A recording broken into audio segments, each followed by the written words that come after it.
السلام علیکم ورحمۃ اللہ وبرکاتہ۔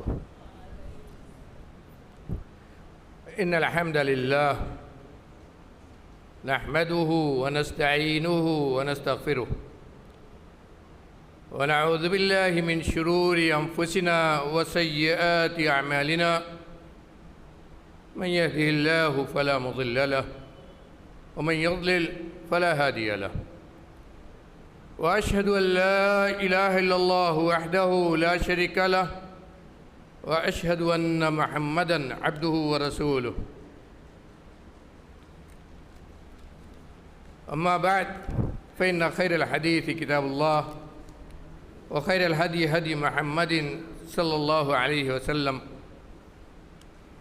وشر الأمور محدثاتها وكل محدثة بدعة وكل بدعة ضلالة وكل ضلالة في النار. أعوذ بالله السميع العليم من الشيطان الرجيم. بسم الله الرحمن الرحيم. إنما كان قول المؤمنين إذا دعوا إلى الله ورسوله أن يقولوا سمعنا وأطعنا وأولئك هم المفلحون. وقال في موضع آخر: ومن يطع الله ورسوله ويخشى الله ويتقه فأولئك هم الفائزون.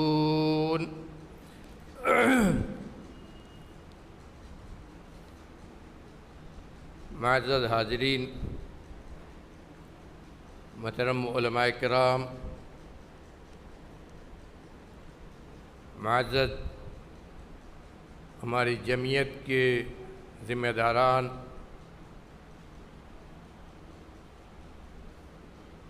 اس پروگرام کے منتظمین حضرات، بزرگوں، دوستوں، نوجوان احباب، اسلامی ماؤں اور بہنوں،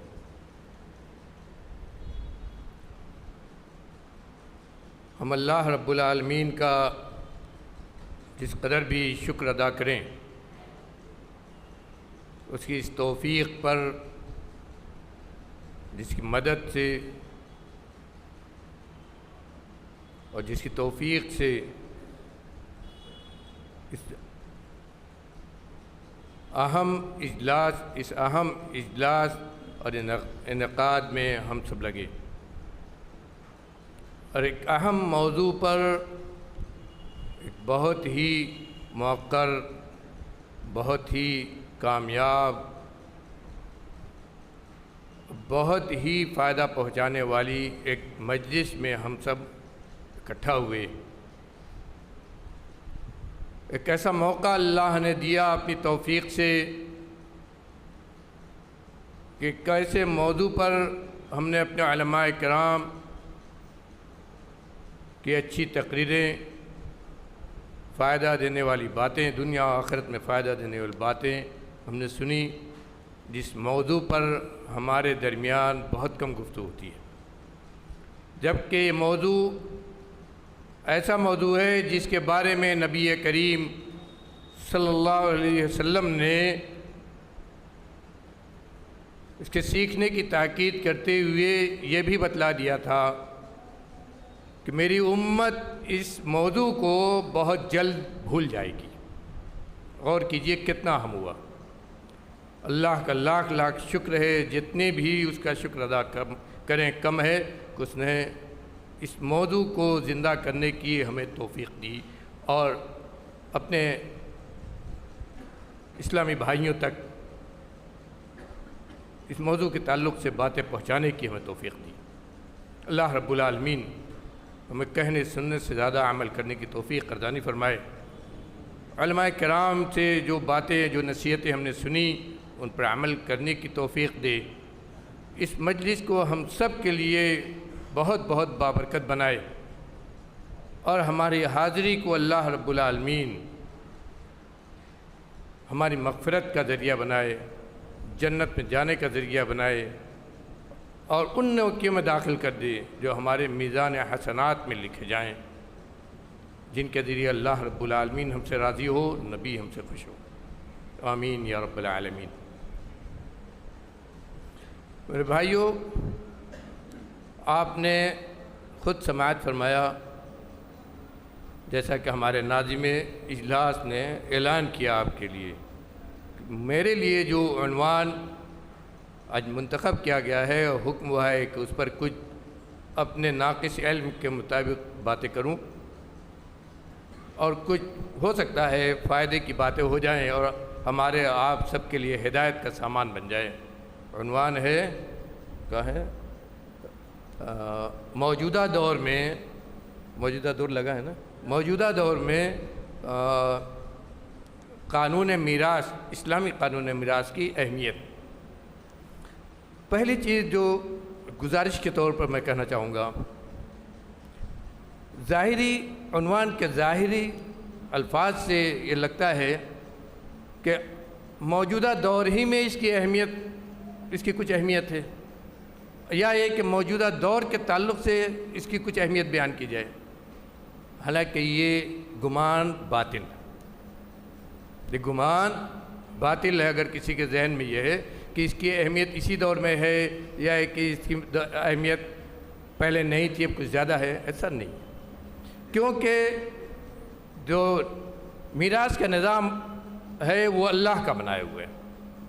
اللہ رب العالمین نے جب اپنے احکام نازل کیے، قرآن نازل کیا، قرآن میں ہی اس میراث کے نظام کو اللہ نے بنایا، اور اس میراث کے نظام کو اللہ نے اپنے اس مالی نظام سے جوڑ کر رکھا، جس مالی نظام کو اللہ نے اس دنیا میں انسان کے لیے پرسکون زندگی، انصاف پر مبنی زندگی، ظلم و عدوان سے پاک صاف زندگی گزارنے کے لیے جو مالی نظام اللہ نے بنایا، جو حقیقت میں رحمت ہے اللہ کی طرف سے، یہ نظام میراث، یہ قانون میراث اسی کا حصہ ہے، اور اس کی اہمیت جیسے جب نازل ہوا تھا اس وقت ہے، آج بھی ہے اور قیامت تک رہے گی۔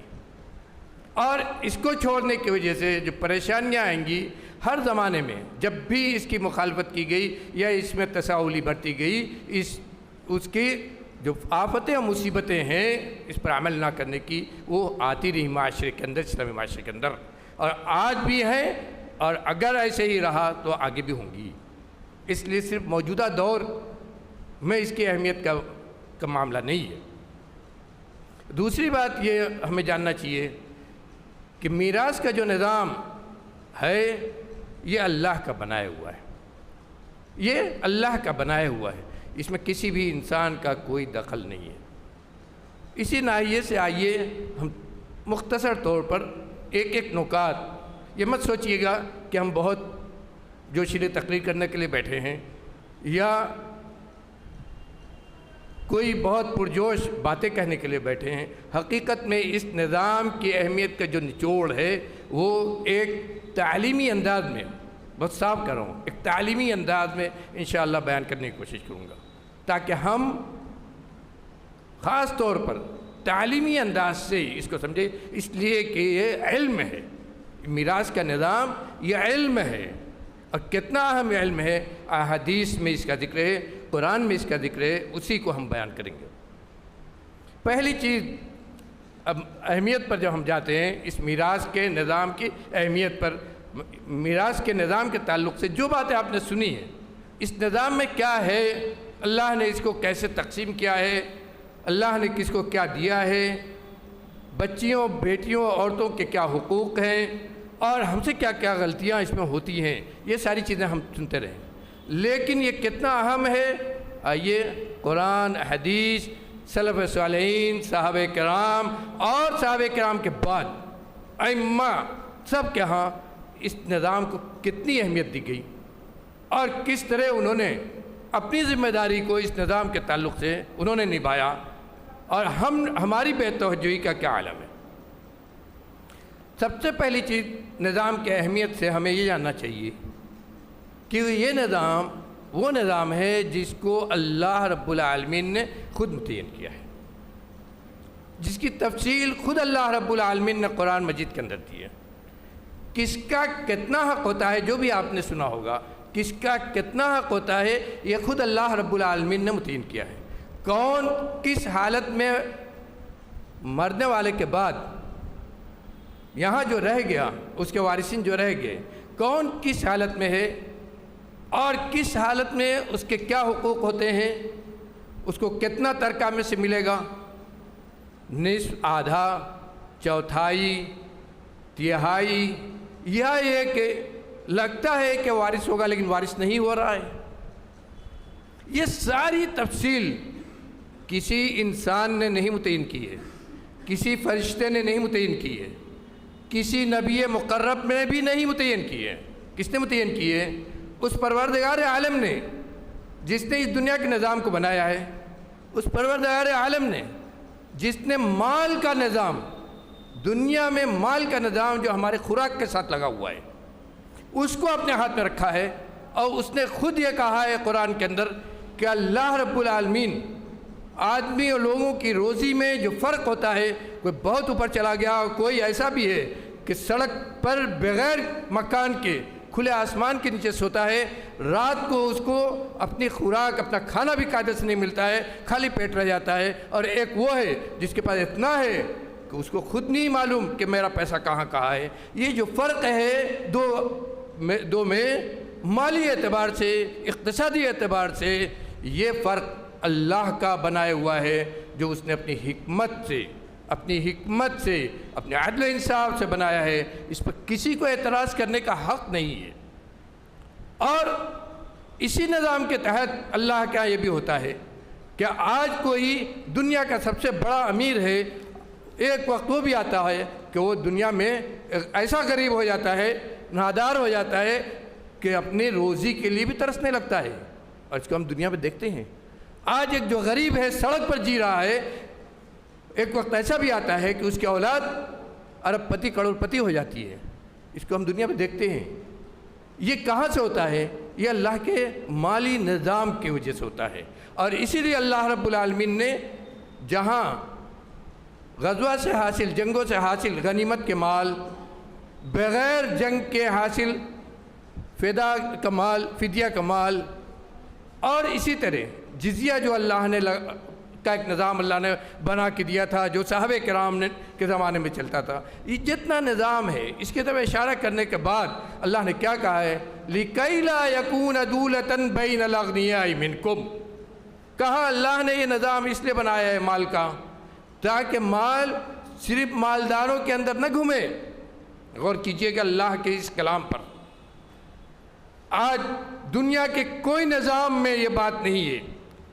دنیا کا جتنا نظام ہے، چاہے نیشنلزم ہو، چاہے کمیونزم ہو، اور چاہے جمہوریت کہی جائے، چاہے اور کوئی نظام، اقتصادی نظاموں میں سے کوئی نظام ہو، جس کو ہمارے پڑھنے والے جو نوجوان ہیں انہوں نے پڑھا بھی ہوگا، کوئی بھی اقتصادی نظام دنیا کا ہو، اس کے ہاں یہ جو فارمولہ ہے لِكَيْ لَا دُولَةً بَيْنَ الْأَغْنِيَاءِ مِنْكُمْ، اس کے ہاں یہ نظام نہیں ملے گا۔ مالدار جو ہے وہ اس کی مالداری آسمان کو پہنچتی ہے، غریب کی غریبی، غربت، وہ اس کو سڑک کے کنارے لے کر چلی جاتی ہے۔ اللہ کے ہاں جو مال کا نظام ہے وہ ایسا نہیں ہے۔ اسی مالی نظام کو جو اللہ نے متعین کیا ہے کہ مال صرف مالداروں کے ہاتھ میں نہ رہے، مال صرف مالداروں کے درمیان نہ گھومے، بلکہ ایسا بھی ہو کہ جو آج غریب تھا کل وہ امیر بن جائے، آج جو امیر تھا وہ کل غریب بن جائے، تاکہ لِيَبْلُوَكُمْ أَيُّكُمْ أَحْسَنُ عَمَلًا، تاکہ اللہ رب العالمین نے جو دنیا کو اتنا پرکشش بنایا ہے، اس کے ذریعے جو آزمانا چاہتا ہے آپ کو، اس کے ذریعے جو آپ کی آزمائش کرنا چاہتا ہے، وہ اللہ دیکھ لے کہ آپ کو مال کی نعمت دیا تو اللہ کے لیے عبادت کتنی آپ نے کی، مال کی نعمت دیا تو اللہ کے احکام کو آپ نے کتنا پورا کیا، مال کی نعمت دیا تو آپ نے حقوق العباد کو کتنا ادا کیا، مال کی نعمت دیا تو وہ جو غریب تھا آپ کے خاندان میں، وہ جو غریب تھا آپ کے معاشرے میں، وہ جو نادار تھا، محتاج تھا کہ اپنی روزی کے لیے ترس رہا تھا، ان سب کا آپ نے کتنا خیال کیا۔ یہ فارمولہ ہے سب سے بڑا اللہ کا اس مالی نظام کی طرف۔ اور اسی مالی نظام کے پیش نظر اللہ نے اس میراث کے قانون کو خود بنایا ہے۔ میں نے کہا اس میں کسی نبی مقرب کا بھی، ہمارے پیارے نبی صلی اللہ علیہ وسلم جتنا بھی آپ کا بہت اونچا مقام ہے، اللہ کے آپ بہت چاہتے ہیں، لیکن آپ کی بھی رائے اس میں، اس کی تفصیلات میں بھی آپ کی کوئی رائے نہیں ہے۔ سمجھیے اس بات سے، قرآن آپ نے اگر پڑھا ہے، قرآن دیکھیے فرائض، جو فرائض ہیں، جو عبادتیں فرض کی گئی ہیں، مثلا نماز، روزہ، حج، زکوٰۃ، یہ سب 4 بنیادی فرائض ہیں، لیکن ان کی تفصیلات، ان کے احکام و مسائل کی تفصیلات آپ کو قرآن میں نہیں ملے گی۔ نماز کس وقت پڑھی جائے، نماز میں کتنی رکعتیں پڑھی جائیں، نماز میں کیا کیا دعا پڑھی جائے، نماز مختلف اوقات میں کیسے پڑھی جائے، یہ ساری تفصیلات کہاں ہیں؟ نبی کریم صلی اللہ علیہ وسلم نے اپنے زبان مبارک سے بیان کیا، آپ کو حدیثوں کے اندر ملے گا۔ چاہے یہ اللہ کی طرف سے وحی کی گیا آپ کی طرف، چاہیے اللہ کی طرف سے وحی کر کے آپ کو بتایا گیا، لیکن آپ نے بتایا قرآن میں اس کا ذکر نہیں ہوا۔ لیکن میراث کی جو تقسیم ہے، میراث کے جو احکام ہے، میراث میں کس کو کتنا ملے گا، اس کی ساری تفصیلات اللہ رب العالمین نے براہ راست قرآن کے اندر بیان کیا ہے۔ آپ نے پیچھے سنا ہوگا، قرآن کی آیات کی روشنی میں اس کو بیان کیا گیا، اللہ رب العالمین نے خود بیان کیا ہے پوری تفصیلات قرآن کے اندر۔ ایک نقطہ یہ ہے، اس سے آپ اندازہ لگائیے کہ میراث کے ان احکام کی، اور جو اللہ نے اس کا حصہ متعین کیا، وارثین کا جو حصہ متعین کیا، اس کی کتنی اہمیت ہوئی۔ اور جب ہم اس حکم کو پامال کرتے ہیں، میرے بھائیوں بہت ساری باتیں آپ سن چکے، ان کو اب میں نہیں دہراؤں گا، جب ہم اس حکم کو کسی بھی طریقے پر پامال کرتے ہیں، چاہے عورتوں کا حق نہ ادا کریں، چاہے بھائی کا حق میراث میں نہ ادا کریں، چاہے میراث کو صحیح طور پر تقسیم نہ کریں، چاہے اور کوئی بھی طریقہ ہو، جب اس حکم کو، اللہ کے اس حکم ہم پامال کرتے ہیں، تو غور کیجئے کہ کس حکم کو ہم پامال کرتے ہیں۔ ہم دعویٰ کرتے ہیں کہ ہم مسلمان ہیں، اللہ کے حکم کو ماننے والے ہیں، ان لوگوں میں سے ہیں جن کا موقف، جن کا منہج، جن کی فکر اللہ نے اپنے اس قول میں بیان کی ہے، جو میں نے آیت کریمہ پڑھی ہیں۔ یہ صرف اللہ کی بیان کی ہوئی کہی ہوئی آیت نہیں ہے میرے بھائیوں، اس پر غور کیجئے، یہ ہمارا منہج ہے۔ ہم کتاب و سنت پر عمل کا دعویٰ کرتے ہیں، یہ ہمارا منہج ہے جو اللہ نے اس آیت میں بتایا ہے۔ غور کیجئے کیا کہا اللہ نے، انما كان قول المؤمنين اذا دعوا الى الله ورسوله ان يقولوا سمعنا واطعنا واولئك هم المفلحون۔ مومنین جو اپنے آپ کو صاحب ایمان کہتے ہیں، لا الہ الا اللہ پڑھ کر رسول کی شریعت پر ایمان رکھنے کا دعویٰ کرتے ہیں، اپنے آپ کو ایمان والا کہتے ہیں، جب ان کے سامنے کہا جاتا ہے کہ آؤ اللہ کی طرف، آؤ اللہ کے رسول کی طرف، کیا مطلب ہوا؟ یعنی اللہ کی طرف آنے کا کیا مطلب؟ کیا ہم اللہ کے پاس پہنچ جائیں گے؟ نہیں، اللہ کے احکام کی طرف، اللہ کی شریعت کی طرف، اللہ نے جو آپ کو دین دیا ہے اس کی طرف، اور رسول کی طرف، یعنی رسول نے جو شریعت چھوڑی، جو احکام ہمارے لیے چھوڑے، جو حکم ہمیں دیا کہ اس معاملے میں، زندگی کے اس مسئلے میں آپ کو یہ کرنا ہے، زندگی کے اس مسئلے میں آپ کو اس طرح زندگی گزارنی ہے، زندگی کے اس مسئلے میں یہ طریقہ آپ کا ہونا ہے، عبادات، عقائد، معاملات، تجارت، لین دین، سب کچھ ہمارے بات پر ایمان ہے کہ ہماری شریعت نے زندگی کے ہر مسئلے میں ہمیں ہدایت دی ہے۔ اور کس نے ہدایت دی؟ اللہ نے اور اس کے رسول نے۔ تو جب اس چیز کی طرف مسلمان کو، مومنین کو بلایا جاتا ہے اور کہا جاتا ہے آؤ اس طرف، تو کیا کہتے ہیں؟ ان کا موقف کیا ہوتا ہے؟ ان کا طریقہ کیا ہوتا ہے؟ کہتے ہیں ان یقولوا سمعنا واطعنا۔ سوچتے نہیں ہیں کہ کہاں سے آواز آ رہی ہے، سوچتے نہیں ہیں کہ ندا کہاں سے دی جا رہی ہے، کہاں بلایا جا رہا ہے، فوراً ان کی زبان پر آتا ہے سمعنا واطعنا، ہم نے سنا اور ہم اطاعت کے لیے تیار ہیں۔ میرے بھائیوں، نوجوانوں، غور کرو، غور کرو۔ آپ کو پہلی بات یہاں یہ دیکھنا ہے کہ یہ علم جو اللہ کے دین کا علم ہے، یہ کہاں سے آ رہا ہے؟ اللہ اور اس کے رسول کی طرف سے۔ اس لیے ہمیں اس کو اس طریقے پر سمجھنا ہوگا جو صحابہ کرام نے اور تابعین نے اس کو سمجھا، اور پھر عمل کے میدان میں جو آئیں گے، سمعنا واطعنا، اطعنا یہ عمل سے متعلق ہوا، اس پر عمل بھی کریں گے. یہ نہیں کہ بخاری پوری پڑھ لیا، مسلم پوری پڑھ لیا، تمام مسائل جان لیے، لیکن جب عمل کا میدان آیا تو کورے، نہ نماز پڑھیں، نہ روزہ رکھیں، نہ زکوٰۃ دیں، نہ حج کریں. یہ منہج مومن کا نہیں ہے. کتاب و سنت پر عمل کرنے والے کا کہاں سے ہوگا؟ یہ منہج ہے جو اللہ نے ہمیں دیا ہے، اور اسی منہج پر میراث کے بھی احکام آئے ہیں. اسی منہج پر میراث کے احکام بھی ہم کو دیے گئے ہیں. تو میراث کے احکام میں کیا ہے؟ جب ہم نے پڑھا، ہم نے سمجھا، ہم نے سیکھا، تو اب اس کو ویسے ہی برتنا ہے. اس کی اہمیت اب سوچئے. نہیں برتتے ہیں تو اللہ نے کیا کہا ہے؟ اللہ نے کیا کہا ہے یہ سوچئے. اللہ نے یہ کہا ہے، میراث کے احکام کو پورا بیان کرنے کے بعد اللہ نے یہ کہا ہے، تلک حدود اللہ، تلک حدود اللہ. یہ جو میراث کے سارے احکام اور ساری تقسیم، سارے حصے، یہ سب بیان کر دیے گئے تم سے. یہ جان لو یہ اللہ کے حدود ہے، یہ اللہ کے حدود ہے. میرے بھائیوں غور کیجئے لفظ پر، یہ اللہ کہہ رہا ہے ہم سے، یہ اللہ کے حدود ہے. جو آدمی بھی، آگے کہہ دیا، جو آدمی بھی اللہ کے ان حدود کا پاس و خیال نہیں رکھے گا، اللہ کے ان حدود پر عمل نہیں کرے گا. اہمیت کتنی اللہ نے بتلایا. کیا ہوگا؟ اللہ رب العالمین اسے جہنم میں داخل کرے گا. اللہ رب العالمین کہ ہاں اس کی سزا کیا ہے؟ جہنم. پہلے مرحلے میں قبر میں جائیں گے، وہاں جہنم ہے، اور اس کے بعد اللہ کا جب حساب دینا ہوگا تو یہ حقوق العباد سے متعلق ہے. اور آپ خود جانتے ہیں کہ حقوق العباد کا معاملہ یہ ہے کہ پہلے جس پر ظلم کیا گیا مظلوم، اس سے آپ معافی کرائیے، اس سے معافی تلافی کرائیے، تب آپ کا معاف ہوگا اللہ کے ہاں. اگر اس سے معافی تلافی آپ نے نہیں کرایا ہے تو اللہ کا معاف نہیں ہوگا. یا آپ خوب اچھے سے جانتے ہیں اور اس کو برابر سنتے ہیں. اسی لیے کہا وَمَن يَتَعَدَّ حُدُودَ اللَّهِ وَمَن يَتَعَدَّ حُدُودَ اللَّهِ.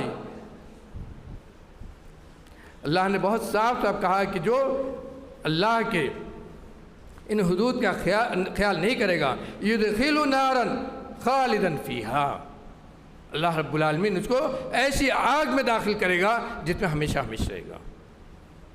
کسی اور حکم کے سلسلے میں، یہاں تک کہ نماز کے سلسلے میں بھی اتنی صراحت کے ساتھ اس طرح نہیں کہا گیا ہے کہ يُدْخِلُ نَارًا خَالِدًا فِيهَا. اس سے اہمیت سوچئے. کیوں؟ اس لیے کہ اس سے اللہ کا وہ مالی نظام مجروح ہوتا ہے. اس مالی نظام پر ہم اٹیک کرتے ہیں جس کو اللہ نے ہمارے لیے انصاف، اس دنیا میں انصاف کو قائم کرنے کے لیے اللہ نے بنایا ہے.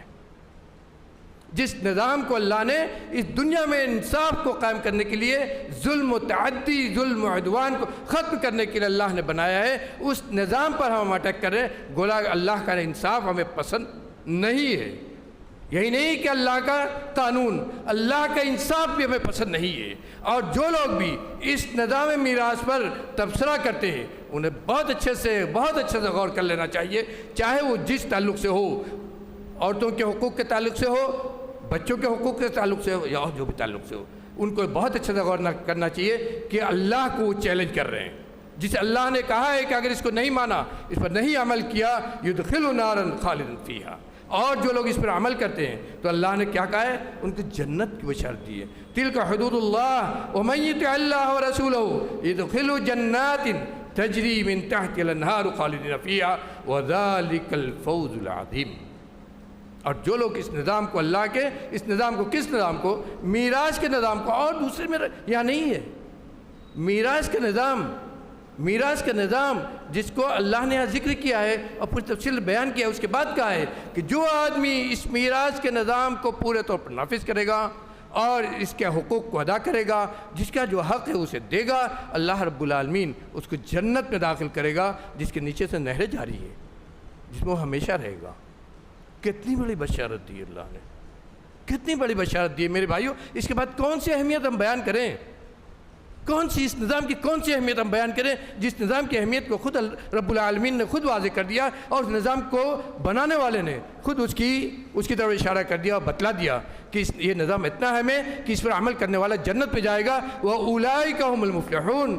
وذالک الفوز العظیم، اور یہی سب سے بڑی کامیابی بھی ہے۔ ایک طرف یہ چیزیں قرآن کی روشنی میں، اور دوسری طرف آئیے کچھ احادیث بھی سن لیجئے۔ میرے بھائیوں، وقت کم ہے، نہیں تو کئی نکات ہیں جو بیان کرنے کے بہت، آج ہم نے جس طرح اللہ کے نظام کو پامال کیا ہوا ہے اس کو اگر دیکھا جائے تو اس پر گھنٹوں بولا جائے۔ اس نظام میں اللہ نے اتنی بڑی خوبی رکھی ہے اور اتنی بڑی اس کی رحمت ہے کہ ہم اور آپ اس کو سوچ بھی نہیں سکتے۔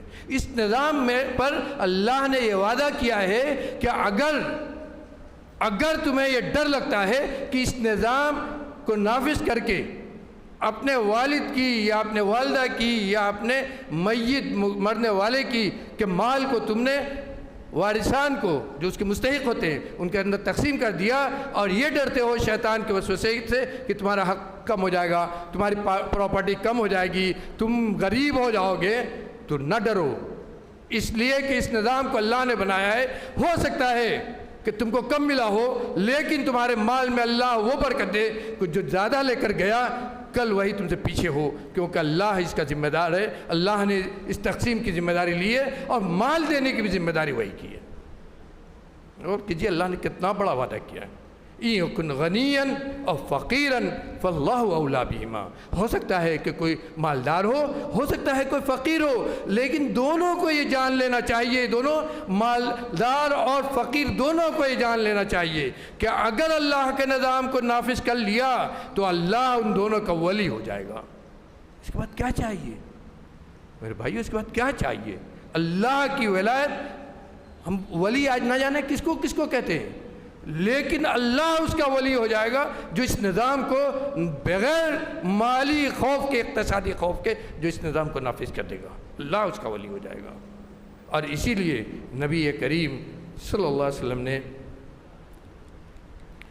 اس کی اہمیت کو بیان کرتے ہوئے 2 حدیثیں میں ذکر کروں گا، کئی حدیثیں ہیں، وقت کی کمی کی وجہ سے صرف 2 حدیثیں میں ذکر کروں گا۔ نبی کریم صلی اللہ علیہ وسلم نے اپنی امت کو تلقین کی، کسی اور احکام کے تعلق سے اتنی بڑی بات آپ نے نہیں کی ہے۔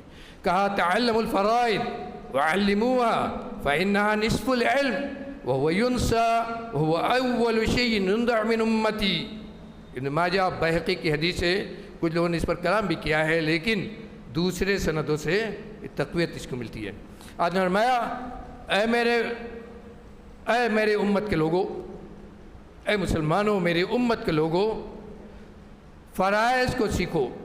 علم کی طرف اشارہ کیا، فرائض جو اللہ نے میراث کا نظام تمہیں دیا ہے، اس نظام کا علم سیکھو، جانو، وعلموها، اور اپنے کو اور اپنے اولاد کو، اپنے معاشرے والوں کو سکھاؤ۔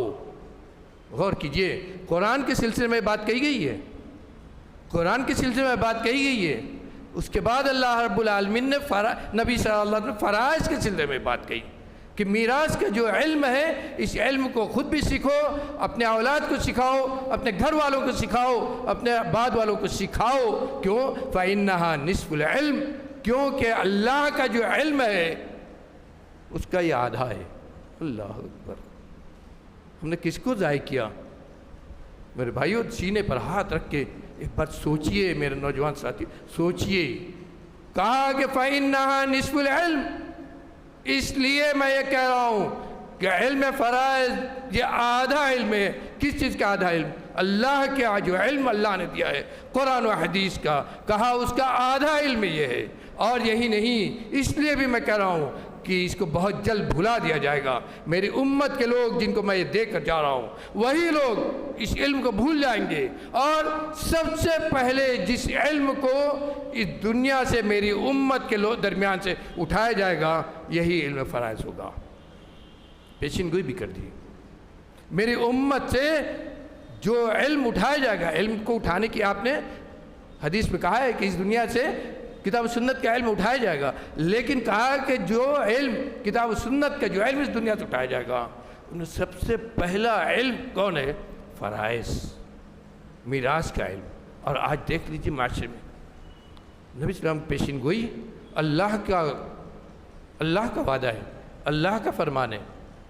نبی کے بارے میں ہمارا کیا ایمان ہے کہ نبی جو بھی کہتے ہیں وہ اللہ کی بات ہوتی ہے۔ اور آج ہم خود دیکھ رہے ہیں، اور یہ آج سے نہیں، پچھلے کئی صدیوں کو دیکھ لیا ڈالیے، آپ کو تاریخ پڑھیے مسلمانوں کی، آپ کو نہیں ملے گا کہ فرائض کا علم جس طرح صحابہ کرام سیکھتے تھے، پڑھتے تھے، اس کا بیان کرتے تھے، اس کا سیکھتے تھے۔ ابھی آپ نے پچھلی تقریر میں سنا کہ حضرت عائشہ صدیقہ رضی اللہ عنہ، ام المومنین حضرت عائشہ صدیقہ رضی اللہ عنہ، عورت ذات علم فرائض میں اپنے زمانے میں منتخب صحابہ کرام اور صحابیات میں سے تھی۔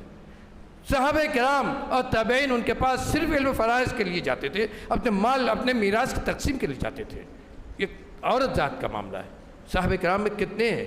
حضرت عمر رضی اللہ عنہ، حضرت بن ثابت، ایسے میں ابھی آگے ذکر کرتا ہوں۔ ایک حدیث یہ غور کیجئے۔ دوسری حدیث حضرت عبداللہ بن مسعود سے ہے۔ اس حدیث میں بھی ترمذی اور نسائی کی حدیث ہے، اس پر بھی کچھ کلام ہے، لیکن یہ بھی اپنے معنی کے اعتبار سے یہ حدیث بھی ثابت ہے۔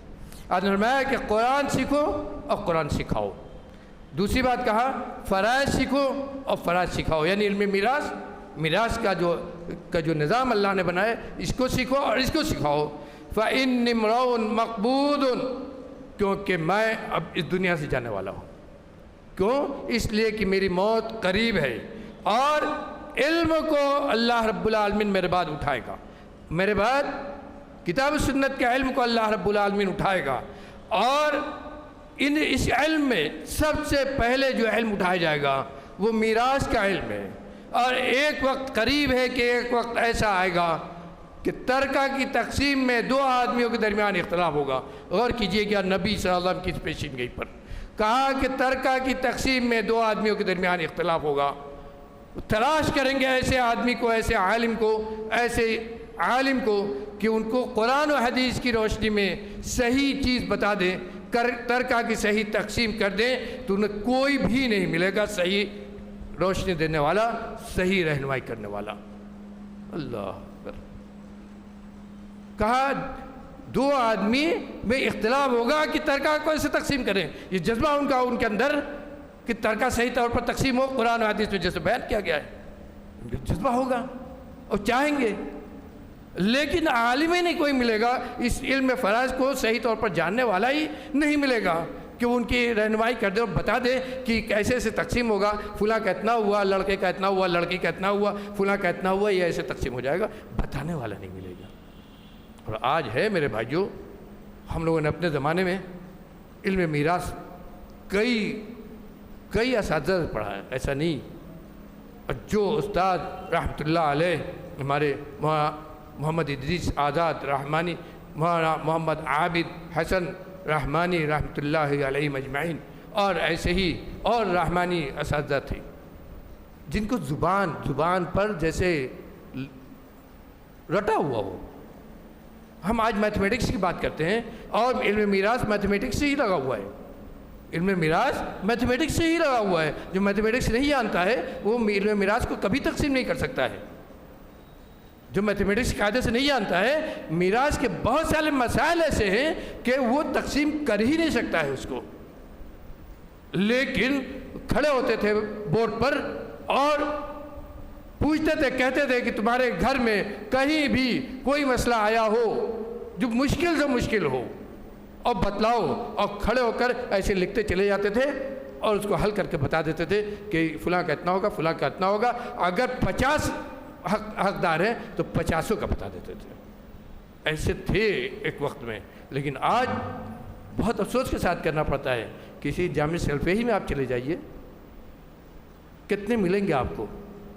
ہو سکتا ہے کوئی مل جائے ایک، اور ہمارے جو مدارس ہیں ان میں چلے جائیے، بہت سارے مدارس ایسے آپ کو ملیں گے جہاں ایک آدمی بھی نہیں ملے گا۔ علماء ملیں گے، میراث کو صحیح طور پر تقسیم کرنے والے نہیں ملیں گے۔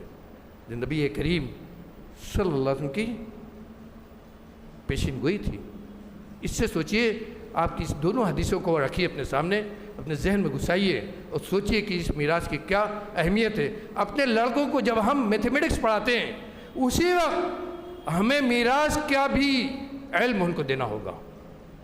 اگر ہم اللہ کی ان حدود کو صحیح طور پر انجام دینا چاہتے ہیں، اس دنیا اور آخرت میں اللہ کے عذاب سے اپنے آپ کو بچانا چاہتے ہیں، اس مالی نظام کو عدل و انصاف کے مطابق، اللہ کے بتائے ہوئے نظام کے مطابق ہم انجام دینا چاہتے ہیں، اور اللہ مالی تعلق سے اللہ کے عذاب سے بچنا چاہتے ہیں تو ہمیں اپنے اولاد کو علم فرائض پڑھانا ہوگا، علم فرائض پڑھانا ہوگا۔ میتھمیٹکس اور سائنس جتنا اہتمام سے ہم پڑھاتے ہیں میرے بھائیوں، اس سے زیادہ واجب ہے، یہ واجب ہے میرے بھائیوں، وہ واجب نہیں ہے لیکن یہ واجب ہے کہ آپ کے ہر گھر میں علم میراث کے جاننے والا ہو، یہ واجب ہے نبی کی اس حدیث کی روشنی میں۔ اور نہیں کرتے ہیں تو ہمارے جو بزرگ ہیں بہت ادب و احترام کے ساتھ ان سے بھی میں کہوں گا، اور ہمارے جو نوجوان ہیں ان سے بھی کہوں گا کہ اپنے دل پر ہاتھ رکھ کے سوچیں کہ جب اللہ کے سامنے میدان معاشر میں کھڑے ہوں گے تو کیا جواب دیں گے۔ اور اس کی حکمت، اتنی زیادہ حکمت کیوں؟ ایک بات اور بہت موٹی سی بات ہے لیکن بہت ہی پوائنٹ کی بات ہے، اور جو ہمارا منہج ہے جس کو میں نے ابھی بیان کیا، اس منہج ہی سے لگی ہوئی ہے، اور اسی وجہ سے ہم لوگ جو علم میراث کتاب و سنت کی روشنی میں جو بیان کرتے ہیں اس میں، اور فقہائے حناف یا دوسرے فقہا جو ہیں ائمہ مالکی، حنبلی، شافعی جو ہیں، ان کے ہاں اور ہمارے ہاں بہت سارے مسائل میں اس نے بھی اختلاف ہے، اور ہم لوگوں کی جو تقسیم ہے وہ اللہ کا لاکھ لاکھ شکر ہے بالکل قرآن و حدیث کے مطابق ہے۔ ان کے ہاں کہیں کہیں یہ انسانی فطرت ہے، قیاس کی وجہ سے اور کسی دوسرے اسباب سے قرآن و حدیث کی مخالفت ہے۔ اسی لیے یہاں ہمارا جو موقف ہے اور ہمارا جو نقطہ نظر ہے وہ کیا ہے؟ یہ جو علم میراث ہے یہ توقیفی ہے، یہ اللہ توقیفی کہتے ہیں ان احکام کو جو اللہ کی طرف سے متعین ہے، جس پہ کسی انسان کی رائے اور عمل کا یا اس کے کہنے کا کوئی دخل نہیں ہے۔ توقیفی کہتے ہیں ان احکام کو جن میں ہماری اپنی کوئی رائے نہیں ہے، جو کچھ ہے وہ اللہ کی طرف سے متعین کیا ہوا ہے، اس لیے یہ احکام توقیفی ہیں، اور اسی لیے علماء نے لکھا ہے کہ ان کا پڑھنا اور سیکھنا واجب ہے۔ کیوں؟ اس لیے کہ جب اپنے دماغ سے اس کو چلائیں گے اور یہ سوچیں گے کہ لڑکی کو اتنا کیوں دیا جائے، وہ تو بیٹھی ہوئی ہے، کام بھی نہیں کرتی ہے۔ آج یہی نہیں کہتے ہیں کاروبار ہم سب کرتے ہیں، لڑکی نے تو کچھ کیا نہیں، بہن نے تو کچھ کیا نہیں، اس کی شادی ہو گئی، وہ اپنے شوہر کیا چلی گئی، تو اس کا اتنا کیوں ہو، اس کا اتنا کیوں ہو، اس کو کیوں اتنا دیا جائے؟ تو یہ ہمارا دماغ ہے، یہ ہماری اپنی رائے ہے، لیکن یہ جو حکم ہے یہ اللہ کا ہے، یہ توقیفی ہے۔ یہ بہت اہم پوائنٹ ہے جس کو ہمیں سمجھنا چاہیے اس میراث کے نظام میں، یہ اللہ کا توقیفی ہے۔ اگر ہمارے دماغ میں یہ سمجھ میں آ رہا ہے تب بھی ہم اس کو قبول کریں گے، نہیں آ رہا ہے، غلط لگ رہا ہے، تب بھی ہم اس کو قبول کریں گے۔ اللہ کی حکمت پر کوئی انگلی نہیں اٹھائیں گے، جس نے بھی انگلی اٹھایا وہ ہو سکتا ہے کہ اسلام سے خارج ہو جائے۔ یاد رکھیے، جس نے بھی انگلی اٹھایا تو ہو سکتا ہے وہ اسلام سے خارج ہو جائے۔ اور اس تعلق سے علماء نے باقاعدہ کیٹیگری بنائی ہے کہ جو اس پر اعتراض کر رہا ہے وہ کس کیٹیگری میں ہے، نفاق میں داخل ہو رہا ہے کہ کفر میں داخل ہو رہا ہے۔ علماء نے باقاعدہ کیٹیگری بنائی ہے۔ اب سوچ لیجئے کہ کتنا اہم ہوا، اب یہ سوچ لیجئے کہ یہ احکام کتنے اہم ہوئے۔ اور صحابہ کرام، یہاں ایک پوائنٹ کی بات اور میں ذکر کرنا چاہتا ہوں۔ حدیث میں آیا انہا نصف العلم، میراث کا یہ نظام جو اللہ نے دیا ہے اسے آپ نے فرمایا کہ آدھا علم ہے، کتاب و سنت کا، قرآن و حدیث کا یہ آدھا علم ہے۔ کیوں یہ آدھا علم ہے؟ کیوں اس کو آدھا علم کہا گیا؟ اس لیے کہ انسان کی زندگی کا دو مرحلہ ہے، ایک اس کی زندگی اور دوسری اس کی موت۔ ایک زندگی جب تک زندہ ہے اور دوسری اس کی موت۔ جب زندہ ہوتا ہے تو اس کی اپنی زندگی میں اس کی ملکیت ہے، جو اللہ نے اس کو دیا، چاہے روپیہ پیسہ ہو، جائیداد ہو، بزنس ہو، پراپرٹی ہو، سب کچھ اس کی اپنی ملکیت ہے۔ اس نے اپنی محنت سے کمایا، اللہ نے اپنی توفیق سے اس کو صحیح ہدایت دی، صحیح راستہ دکھایا، اس کے کام میں برکت دی، اس کو بہت ملا۔ جب تک وہ زندہ ہے، آنکھ اس کی کھلی ہوئی ہے، روح اس کے بھی باقی ہے، وہ اس کا مالک ہے، اس کی ملکیت ہے۔ اس کا نظام اللہ کے الگ ہے۔ اس کا علم اللہ کے الگ ہے، زندگی کا نظام ہے، اور زندگی کا یہ حکم ہے اللہ کے ہاں، اس کی ملکیت کا حکم بھی اللہ کے ہاں الگ ہے۔ مرا جیسے ہی آنکھ بند ہوئی اس کی ملکیت ختم ہو گئی۔ غور کیجئے، جیسے ہی مرا اب اس کی ملکیت ختم ہو گئی اس پیسے سے جو اس نے زندگی بھر کمایا تھا اور اکٹھا کیا تھا۔ یہاں اب دوسری ملکیت آ گئی، یہاں اب دوسرا مرحلہ آ گیا، مرتے ہی یہاں دوسرا مرحلہ آ گیا، یہاں اب دوسری ملکیت آ گئی۔ یہ ملکیت کس کے طرف جائے گی؟ وارثان کی طرف۔ یہ ملکیت کس کے طرف جائے گی؟ وارثان کی طرف۔ اسی لیے نبی کریم صلی اللہ علیہ وسلم نے فرمایا ہے کہ آدمی زندگی بھر کہتا رہتا ہے میرا مال میرا مال میرا مال، لیکن اس کو یہ جان لینا چاہیے اس کا مال ہے کیا؟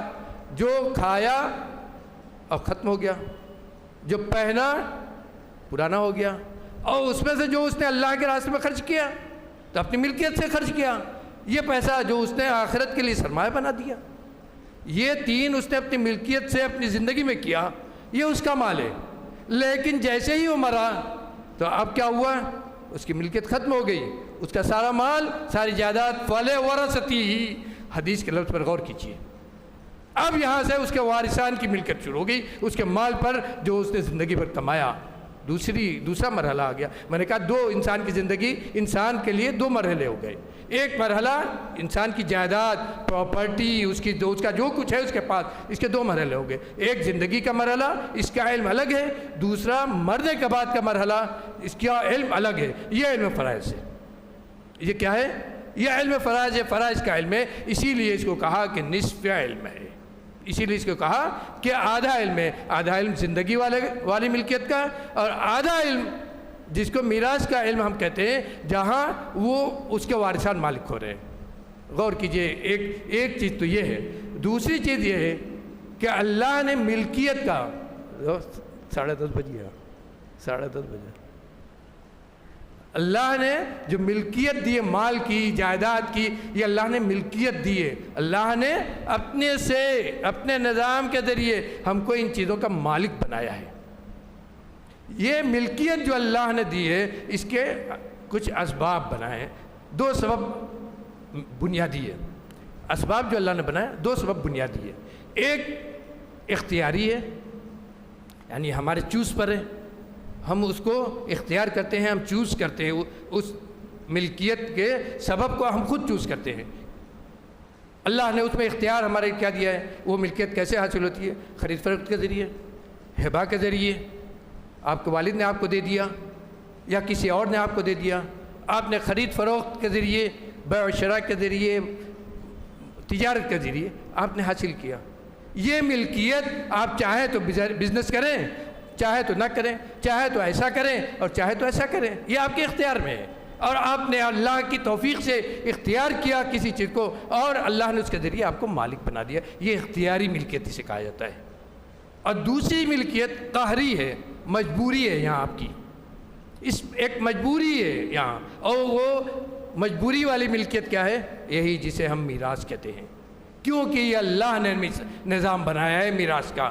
یہاں آپ مجبور ہیں، یہاں آپ کو اختیار نہیں ہے۔ اب غور کیجئے کہ کتنا اہم ہوا یہ، اب غور کیجئے کہ نظام میراث کتنا اہم ہوا۔ یہاں آپ کا کوئی اختیار نہیں چلے گا۔ آپ یہ کہیں کہ اللہ، یہ جو کچھ پراپرٹی ہے، جو کچھ مال ہے، میرے والد چھوڑ کر گئے اور انہوں نے کہا ہے کہ میرے بعد آپ اس کے مالک ہو جاؤ گے، تم اپنے بڑے بیٹے سے کہہ دیا کہ تم اس کے سب مالک ہو جاؤ گے، اور اس کو میں نے حق کر دیا ہے، اس فلاں لڑکے کو، تو اس میں بھی باپ کی کوئی وصیت نہیں چلے گی، باپ کی کوئی وصیت نہیں چلے گی۔ نبی کریم صلی اللہ علیہ وسلم کی حدیث ہے، الحق الفرائض بأہلیہا وَأَعْتُوا كُلَّ ذِي حَقٍ حَقَّهُ وَلَا وَصِيَّةَ لِوَارِثٍ۔ کہا اللہ نے میراث کے حقوق متعین کر دیے، اللہ نے میراث کے حقوق متعین کر دیے ہیں، بتا دیے ہیں۔ غور کیجئے، اللہ کی طرف آپ نے منسوب کیا، اللہ نے میراث کے حقوق متعین کر دیے ہیں کہ فلاں کا اتنا ہے، فلاں کا اتنا ہے، فلاں کا اتنا ہے۔ لہذا فرائض میں، میراث میں جس کا جو حق ہوتا ہے اس کو اس کا حق دے دو، اور یہ جان رکھو کسی وارث کے لیے کوئی وصیت نہیں ہے۔ کسی وارث کے لیے جو میت کے مال میں وارث ہوتا ہے اس کے لیے وصیت نہیں ہے۔ میرے بھائیوں غور کیجئے، غلطیاں جو بیان کی گئی اس میں ایک غلطی یہاں بھی ہے جو ہمارے یہاں ہوتی ہے۔ باپ نے کہہ دیا کیا، جو کچھ ہم چھوڑ کر جا رہے ہیں سب تمہارے بڑے لڑکے، تم سے کہہ دیا بڑے لڑکے سے یہ سب تمہارا ہے، یا جو آپ باپ کی خدمت بہت کر رہا تھا کہہ دیا کہ تمہارا ہے، یا ایک اس میں اتنا زیادہ تمہارا ہوگا، یا ایک یہ ہمارا لڑکا نافرمان ہے اسے میں عاق کر رہا ہوں اس کو کچھ نہیں ملے گا۔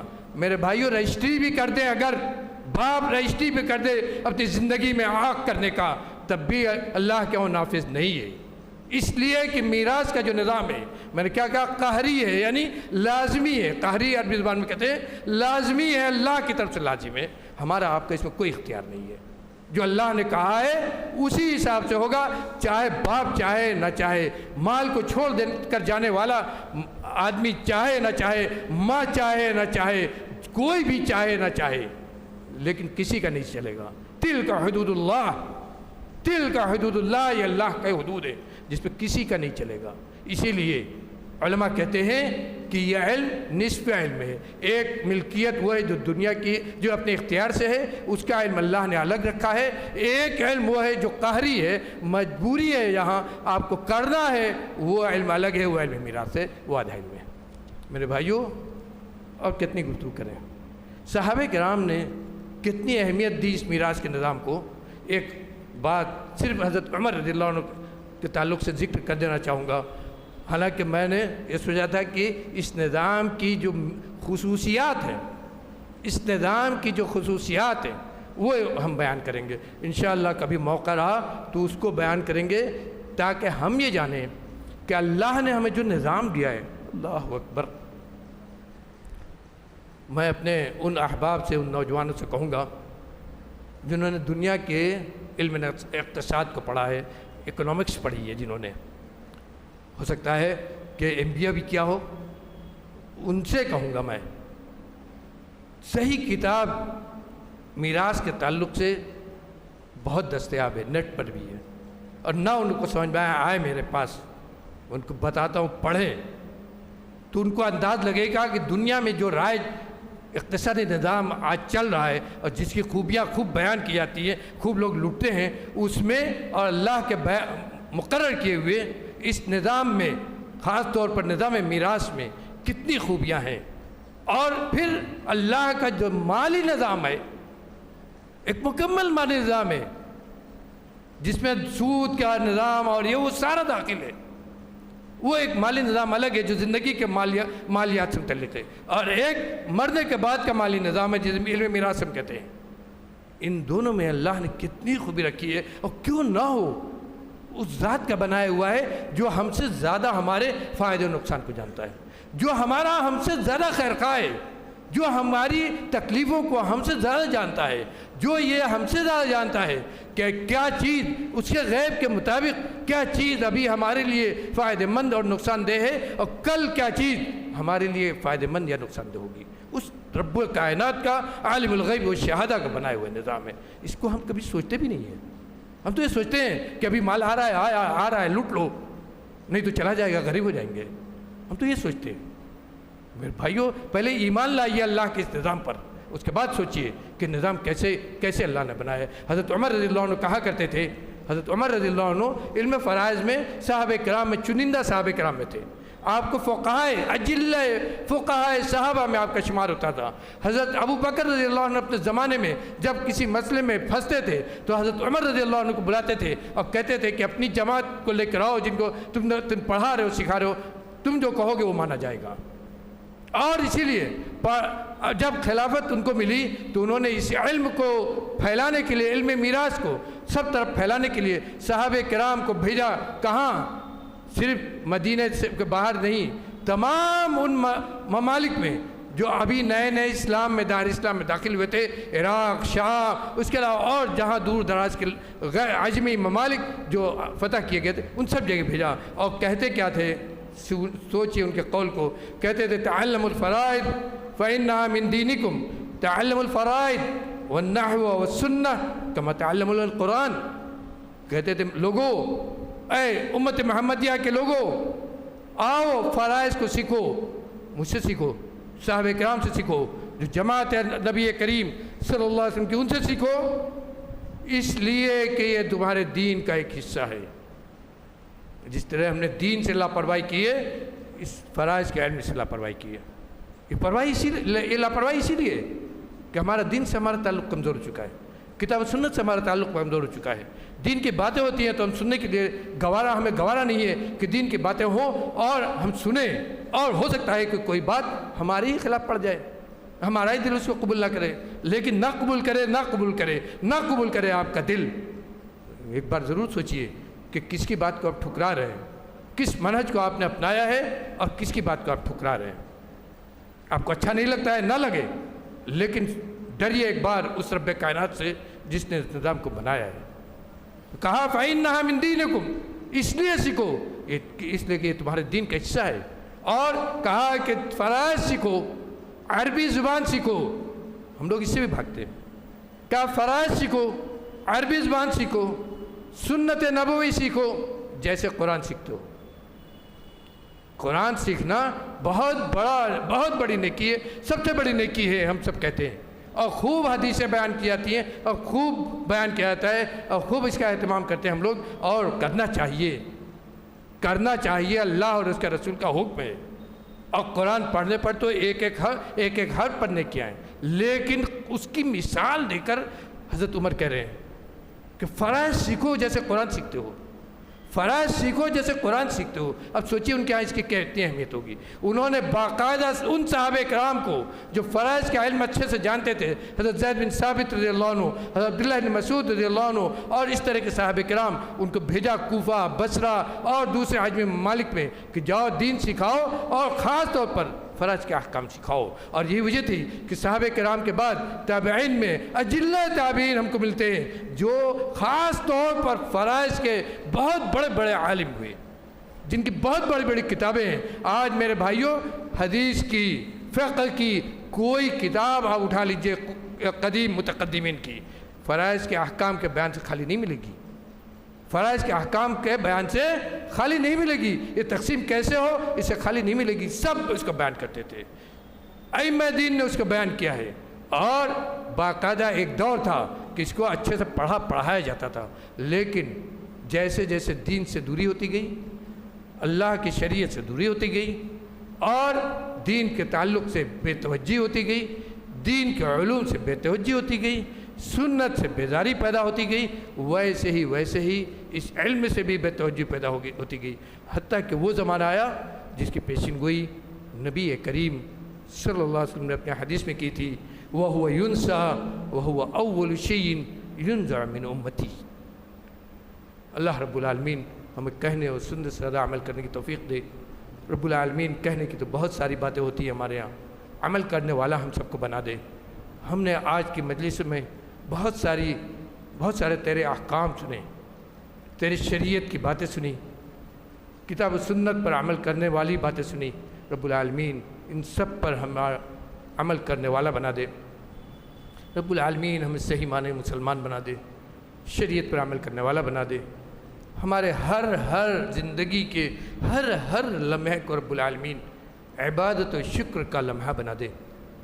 ہماری زندگی اپنے دین کے لیے، اپنی شریعت کے لیے، اپنے نبی کی سنت پر عمل کے لیے اور اس کی نشر و اشاعت کے لیے وقف فرما دے۔